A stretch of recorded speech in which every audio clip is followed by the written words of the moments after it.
नमस्कार साथियों, मैं पंडित दिनेश कुमार दुबे शास्त्रीय अनुभव चैनल के माध्यम से। साथियों, आज मैं आप लोगों को एक बहुत ही सुंदर कहानी बताऊंगा। कहानी का शीर्षक यह है कि एक स्त्री होती है, उसके 3 पति होते हैं और आप लोगों को निश्चय करना है कि उसका सही पति कौन है। आज मैं आप लोगों की बुद्धिमत्ता की परीक्षा भी लूँगा और जानूंगा कि आप लोग कितने जानकार हैं। तो साथियों, चलिए शुरू करते हैं। गोदावरी नदी के किनारे एक पंचशील नाम का राज्य था और उस राज्य का जो राजा था बहुत ही धर्मात्मा था, विद्वान था। और उसके राज्य में ऐसे ही विद्वान पंडित हुआ करते थे। उनमें से एक पंडित थे जिनका नाम गोविंद था। गोविंद बहुत ही विद्वान और धर्मात्मा व्यक्ति थे। ब्राह्मण तो थे ही, लेकिन विद्वान थे। उनकी विद्वता की ख्याति चारों तरफ फैली हुई थी। उनके परिवार में उनकी पत्नी, एक पुत्र और एक पुत्री। पुत्री का नाम अपराजिता था। बहुत ही सुंदर, होनहार, पढ़ी लिखी, बहुत अच्छी कन्या थी। कन्या धीरे धीरे धीरे धीरे बड़ी होने लगी। साथियों, कन्या जब किसी की बड़ी हो जाती है तो माता पिता को स्वाभाविक उसके शादी विवाह को लेकर चिंता होने लगती है और होना भी चाहिए। यही हाल पंडित गोविंद जी के साथ हुआ। उनको और उनकी पत्नी को अपने बेटी अपराजिता के विवाह की चिंता सताने लगी। एक दिन पंडित जी यज्ञ अनुष्ठान के कार्य से बाहर गए हुए थे और उनका पुत्र गुरुकुल गया था। पत्नी घर पर अकेली और बिटिया थी साथ में।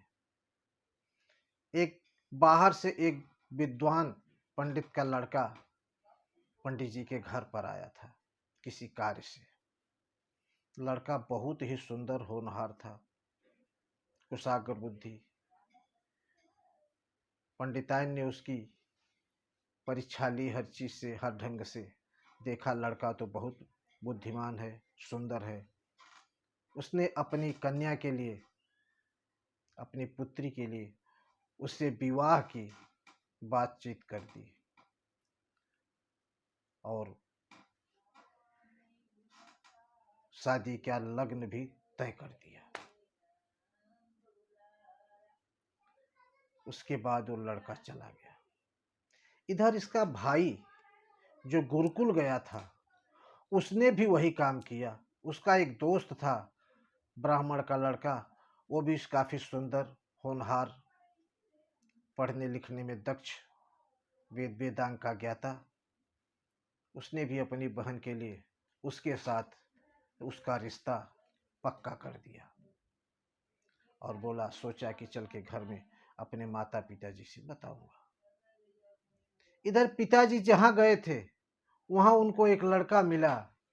देखा उन्होंने कि लड़का बहुत ही सुंदर, होनहार है, ब्राह्मण खानदान से है और वेदांग का ज्ञाता है। उन्होंने अपनी पुत्री के लिए उसका रिश्ता तय कर दिया। ये तीनों लोगों ने एक ही दिन रिश्ता, विवाह की बात तीनों से कर दी। हो सकता है कि एक ही मुहूर्त रहा हो उस समय। बात पक्की हो गई। शाम को जब तीनों इकट्ठा हुए घर में तो आपस की बातचीत होने लगी। तो बताया कि हमने ऐसा ऐसा रिश्ता किया है। वो माँ ने कहा हमने किया है, लड़के ने कहा हमने किया है। अब तीनों आपस में ये होने लगा कि भाई हम तो नहीं पीछे हटेंगे। उन्होंने कहा हम भी पीछे नहीं हटेंगे, हमने बात पक्की कर दी है। समस्या पैदा हो गई कि आखिर लड़की एक और लड़के 3, शादी किसके साथ की जाए। अंततोगत्वा वो लोग एक निष्कर्ष पर पहुंचते हैं कि तीनों बच्चों की बारात एक ही दिन आनी है, एक ही समय आ रही है। हम स्वयंवर कर देंगे। अपराजिता को कहेंगे भाई तुम जिसके गले में वरमाला डाल दोगी उसी के साथ तुम्हारा विवाह हो जाएगा। इस बात पर जाके तीनों में आपस में सहमति हो गई। धीरे धीरे शादी की जो तारीख थी वो नजदीक आ गई।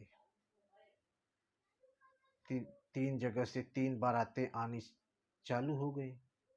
संध्या का समय, बारातें आ रही, जोर शोर से ढोल नगाड़े बज रहे हैं, गीत सहनाइयाँ हो रही हैं। इधर पंडित जी के घर में शादी की पूरी तैयारियां हो रही हैं, दुल्हन को सजाया जा रहा है। लेकिन उसी समय अचानक एक विघ्न आ पड़ता है। पता नहीं कहाँ से एक सर्प निकलता है और कन्या को डस लेता है। चारों तरफ हाहाकार मच जाता है कि अपराजिता को तो सर्प ने काट लिया। अब पंडित जी बड़े नामी पंडित थे, चारों तरफ से वैद्य, जानकार, झाड़ फूंक वाले सब बुलाए जाने लगे, लेकिन सबने जवाब दे दिया। कहा कि जहर पूरी शरीर में फैल चुका है, अब इसका कुछ भी नहीं हो सकता है। अब अंततोगत्वा अपराजिता की मौत हो जाती है और फिर उसे अंतिम क्रिया के लिए श्मशान ले जाते हैं। वहां ले जाकर फिर उसकी अस्थि को जला दिया जाता है। अब ये तीनों ब्राह्मण के लड़के जिनके साथ अपराजिता की शादी होनी थी, ये भी वहां पहुंचते हैं और राख ठंडी होने के बाद एक व्यक्ति ने पूरी राख समेट ली, दूसरे ने हड्डी समेट ली और तीसरा ब्राह्मण का लड़का, उसने कहा कि ये संसार, मोह माया का संसार किसी का नहीं है, और उसे विरक्ति हो जाती है। वह संसार से विरक्त होकर सन्यासी बनकर चल देता है। जंगल पहाड़ घूमते घूमते एक दिन अचानक वह लड़का एक गांव में पहुंचता है और एक व्यक्ति के यहाँ अलख जगाता है भोजन के लिए। उस घर में उस व्यक्ति की पत्नी थी जो कि भोजन बना रही थी। उसने सहर्ष कहा, साधु बाबा ये आप बैठिए, भोजन कीजिए, और मैं भोजन बना रही हूँ। वो भोजन बनाने लगती है कि उसका एक 8 साल का लड़का उसको परेशान करने लगता है। आखिर वो परेशान होकर उस लड़के को उस चूल्हे की अग्नि में डाल देती है और वो लड़का जल के खाक हो जाता है। अब ये सब साधु बाबा बैठे बैठे देख रहे थे। बोले, अरे तो किसी राक्षस के घर में आ गया, तो महापाप है यहाँ का अन्न खाना हमें। उसने कहा, मैं तुम्हारे घर भोजन नहीं करूँगा, मैं तो जा रहा हूँ। आप लोग तो बहुत बड़े पापी हो, राक्षस हो। उस औरत ने हाथ जोड़ी और कहा कि हे भगवान, यहाँ कुछ भी नहीं हुआ है, वो लड़के को कुछ नहीं हुआ, लड़का जिंदा है। आप चिंता मत कीजिए, हमारे पास एक पुस्तक है, अभी हम उससे इसको जिंदा कर देंगे आपके सामने, लेकिन पहले मैं भोजन बना लूँ, नहीं वो जिंदा हो जाएगा तो फिर भोजन नहीं बनाने देगा। उसने भोजन बनाया, भोजन बनाने के बाद गई, किताब लाई और मंत्र पढ़ के फूंक दिया और लड़का उठ के खड़ा हो गया। साधु बाबा देखे तो आश्चर्य में पड़ गए। बोले, अरे, बोले ये क्या है? बोले ये संजीवनी विद्या है जो कि इस किताब में है। पंडित जी ने सोचा कि अगर ये किताब मुझे मिल जाए तो मैं अपराजिता को जिंदा करके फिर उससे शादी कर लूं। फिर उन्होंने उस गृहस्वामिनी से कहा कि आज रात मैं आपके यहाँ रुकूंगा, कल सवेरे चला जाऊंगा, आज आपका मेहमान बनूंगा। उन लोगों ने भी सहर्ष स्वीकार किया और साधु बाबा वहाँ रुके और रात में वो संजीवनी विद्या की किताब उठाए और चोरी से भाग लिए। 9 2 11 होके पहुंच गए गोदावरी के तट पर, जहाँ की उसकी अंतिम क्रिया हुई थी। वहाँ एक तो था ही जो कि मतलब अस्थि पंजर समेटे हुए घूम रहा था, वो भी आ गया था, और दूसरी जो राख लेके बैठा था वो भी वहीं पर आया था। ये सब तीनों इकट्ठा हो गए और रखने के बाद उसने किताब निकाली और मंत्र पढ़ा और अपराजिता को जिंदा कर दिया। अपराजिता अब जिंदा हो गई। तो उसने कहा ये मेरी पत्नी है। लेकिन जो हड्डी समेटे था वो बोला नहीं, इसकी अस्थियां हमने समेटी हैं, यह हमारी पत्नी है। और जो राख लेकर बैठा हुआ था वो व्यक्ति बोलता है कि नहीं, यह हमारी पत्नी है। अब आप लोग बताइए कि वह किसकी पत्नी है? जिसने उसको जिंदा किया उसकी पत्नी है, कि जो हड्डी लेके बैठा है उसकी पत्नी है, कि जो राख लेके बैठा है उसकी पत्नी है? इतनी कहानी सुनाने के बाद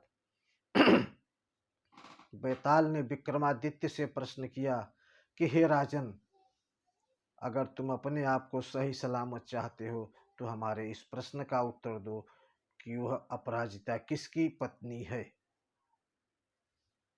तब राजा विक्रमादित्य ने कहा कि जिस व्यक्ति ने संजीवनी विद्या के द्वारा उसको जिंदा किया है उसने तो पिता का काम किया है, इसलिए वह पिता हुआ, उसकी पत्नी तो अपराजिता हो ही नहीं सकती। जो व्यक्ति हड्डी समेट के घूम रहा था उसने भाई का काम किया है, अतः उसकी भी पत्नी अपराजिता नहीं हो सकती। लेकिन जो व्यक्ति उसकी राख को समेट के वहां बैठा रहा वो जो है असली पत्नी उसी की है। तब बेताल ने कहा, राजन तुमने सही निर्णय दिया है। ऐसा कहकर वो उड़ गया। अब ये आप लोग बताइए कि यह कहानी आपको कैसी लगी। धन्यवाद।